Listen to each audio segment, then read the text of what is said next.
guys, welcome back to my channel. If you're new here, my name is Rebecca, and today I'm going to talk about polarity in relationships, and I'm specifically going to be speaking about masculine and feminine energy. But before we jump in, please give this video a big thumbs up, subscribe down below, and I want to give a huge disclaimer. I'm going to be speaking about male and female relationships or heterosexual relationships.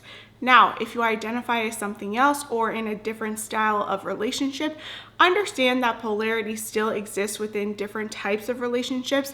Although I am not going to be speaking about other relationships in this video. Now, you can log off of this video and find another YouTube channel or another YouTuber that speaks about polarity in maybe your type of relationship.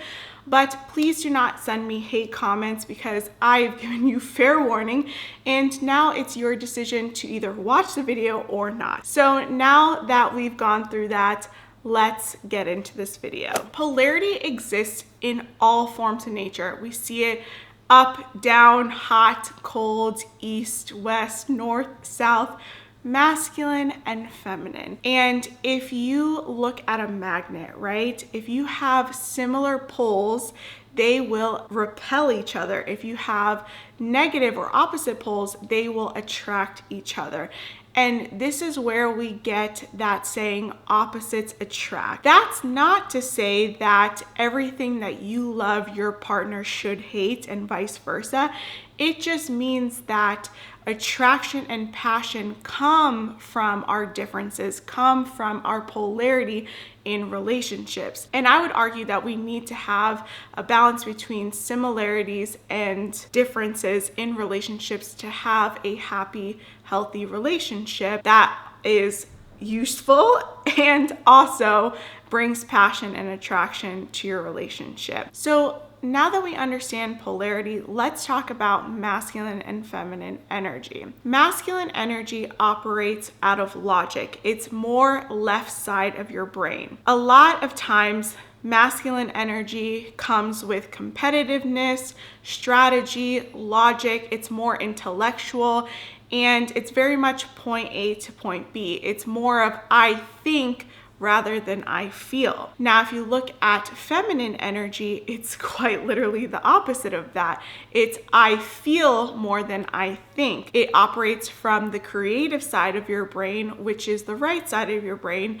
And so it's creative, it's nurturing, it's more of a feelings and emotions and empathy. A lot of those traits are found there. Now, I will say this, and this might get pushback from a lot of people, but you need to understand this. Men and women both have masculine energy and feminine energy. However, we can apply the 80-20 rule in this particular situation. And with that, it should be men have 80% more masculine energy and 20% feminine energy, and vice versa. As society has progressed and feminism has infiltrated our societies, we have seen more of these different types of ratios happening today. We see more masculine energy women and more feminine energy men. But ideally, we would like to go back to balance within relationships. And I believe, this is my personal opinion, the best relationships operate when men are more in their masculine energy and women are more in their feminine energy. So to illustrate this a little bit further, I want to give my personal experience. You can take this with a grain of salt if you'd like. When I met my husband, my now husband, I was still very much in my masculine energy. We butt heads a lot at the beginning of our relationship. That was until we got into premarital counseling and understood our roles as husband and wife and started applying these principles in our relationship. And with that, I naturally became more feminine and stepped into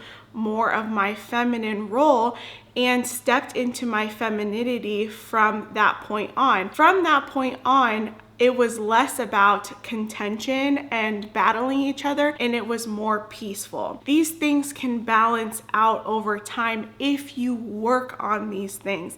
It doesn't happen overnight. There's a lot of unlearning that needs to happen because like I mentioned before, society has almost trained women to be more masculine and trained men to be more feminine. You can go back to a more balanced view.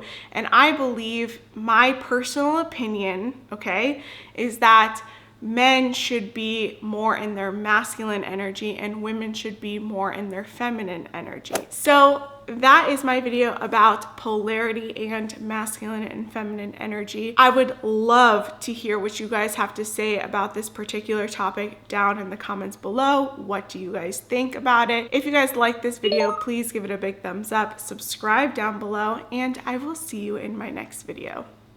Bye guys.